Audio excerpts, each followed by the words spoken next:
বাংলা বানান নিয়ে আমাদের দ্বিধা দোলাচল যেন কাটতেই চায় না। বিশেষ করে যদি ই থাকে, মানে ই ধ্বনি যদি আমাদেরকে লিখে প্রকাশ করতে হয়, সেক্ষেত্রে কখন হ্রস্ব ইকার দেব আর কখন দীর্ঘ ইকার দেব, এই নিয়ে একটা দ্বিধা দোলাচল সব সময় আমাদের মাথার মধ্যে কাজ করে। এবং যখনই আমরা লিখতে যাই তখনই এটা না ওটা, ওটা না এটা। ধরুন ধর্ম থেকে ধর্মী, বিধর্মী যেমন ধরুন, বা সমধর্মী, ঠিক আছে? এবার ধর্ম থেকেই আবার ধার্মিক। তাহলে আমরা ধর্মী বানান কি লিখব আর ধার্মিক বানানই বা কি লিখব? এইরকম কিছু উদাহরণ আপনাদের সামনে আজকে আমি তুলে ধরছি, যাতে শুদ্ধ বানান লিখতে আপনাদের সুবিধা হয়। কেমন? ধর্ম, তা থেকে যখন ই যোগ করছি, মানে ধর্মী, সমধর্মী বা বিধর্মী, তখন আমরা দীর্ঘ ইকার দেব। কেমন? মানে ই যোগ করলে আমরা দীর্ঘ ইকার দেব, আর যখন ইক যোগ করব, মানে ধার্মিক, তখন আমরা হ্রস্ব ইকার দেব। কেমন? একইভাবে আমরা ধরুন প্রজাতন্ত্র, প্রজাতন্ত্র একটি শব্দ। কেমন? প্রজাতন্ত্রী যখন বলবো, প্রজাতন্ত্রী যখন বলবো তখন কিন্তু দীর্ঘ ইকার, ই যোগ করছি, প্রজাতন্ত্রী। কিন্তু যখন বলবো প্রজাতান্ত্রিক, ইক, তখন কিন্তু আর দীর্ঘ ইকার রাখলে হবে না, তখন আমাদেরকে হ্রস্ব ইকার দিতে হবে। তখন দীর্ঘ ইকার রাখলে আমাদের বানান ভুল হয়ে যাবে। কেমন? এবার একটি অত্যন্ত প্রচলিত শব্দের কথা বলবো, যে শব্দটি আমরা ভীষণভাবে ব্যবহার করতে চাই, প্রেম। প্রেম থেকে যখন আমরা বলছি প্রেমী, প্রেম থেকে প্রেমী, তখন কিন্তু দীর্ঘ ইকার। কিন্তু যেই প্রেমিক হয়ে গেল তখনই কিন্তু হ্রস্ব ইকার। কেমন? ওই যে ইক যোগ করছি, এইভাবে মনে রাখতে পারেন। প্রেমী থাকার সময় কিন্তু, প্রেমী থাকার সময় মানে প্রেমী, তখন ভার কম, তারপরে প্রেমিক হয়ে গেলে চাপ কম, সেই জন্য আর দীর্ঘ নয়, হ্রস্ব, প্রেমিক। কেমন? এইভাবে আনন্দে মনে রাখতে পারেন এই বিষয়টি। তাহলে প্রেম থেকে প্রেমী, প্রেমিক, প্রেমী দীর্ঘ ইকার, আর প্রেমিক যখন লিখবো তখন হ্রস্ব ইকার।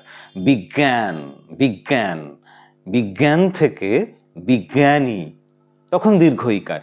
কিন্তু বৈজ্ঞানিক, হ্রস্ব ইকার, ইক যোগ করছি, হ্রস্ব ইকার। বিজ্ঞানী, ই যোগ করছি, দীর্ঘ ইকার।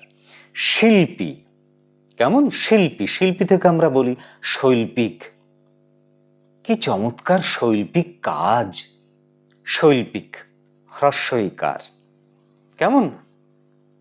কিন্তু যখন শিল্পী লিখছি তখন কিন্তু লয়ে পয়ের সঙ্গে দীর্ঘ ইকার দিচ্ছি।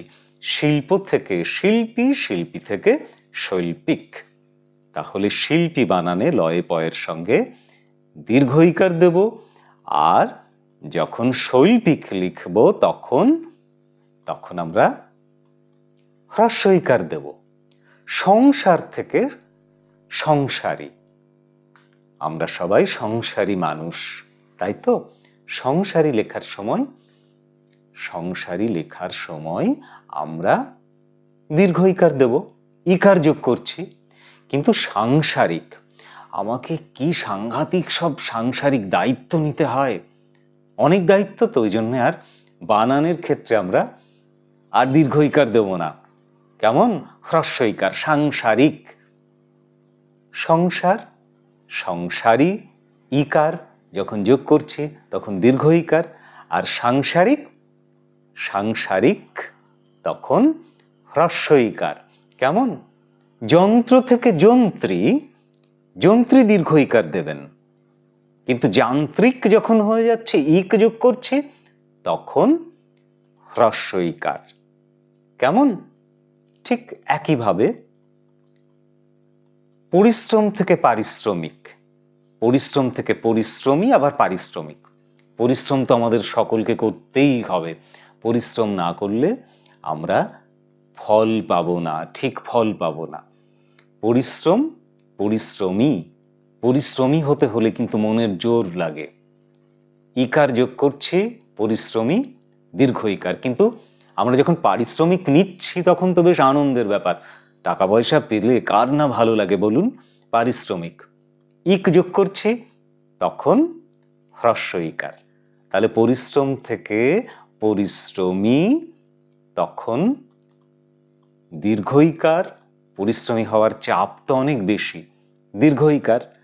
পারিশ্রমিক, পারিশ্রমিক পাচ্ছি, বেশ আনন্দের ব্যাপার, চাপ কম, হ্রস্ব ইকার। এইভাবে মনে রাখতে পারেন। মূল সূত্রটা এখানে একটাই, ই যোগ করার সময় আমরা দীর্ঘ ইকার যোগ করছি, আর ইক যোগ করার সময় হ্রস্ব ইকার যোগ করছি। কেমন? ধরুন মানবী, মানবী শব্দটা কিন্তু দীর্ঘ ইকার। মানবী, ইকার যোগ করা হচ্ছে, মানব থেকে মানবী। এবার ইক যোগ করলাম, তখন হ্রস্ব ইকার হয়ে গেল, তাই তো? কিন্তু একটা কথা মনে রাখবেন, মানবীয় বানান কিন্তু দীর্ঘ ইকার। কেমন? মানবীয় দীর্ঘ ইকার। মানসী দীর্ঘ ইকার, কিন্তু মানসিক হ্রস্ব ইকার। আবার দম্ভ থেকে দম্ভী দীর্ঘ ইকার, কিন্তু দাম্ভিক হ্রস্ব ইকার। অর্থাৎ এক্ষেত্রে সূত্র একটাই, সেটা হচ্ছে ই যোগ করার সময় আমরা দীর্ঘ ইকার দেব, কিন্তু যখন ইক যোগ করব এইসব শব্দের সঙ্গে তখন হ্রস্ব ইকার হবে। কেমন? আসুন শুদ্ধ বাংলা বলি, শুদ্ধ বাংলা লিখি। আসুন আমরা সবসময় সঠিক বাংলা লেখার চেষ্টা করি, শুদ্ধ বানান লেখার চেষ্টা করি। নমস্কার, ভালো থাকবেন সকলে, সঙ্গে থাকবেন।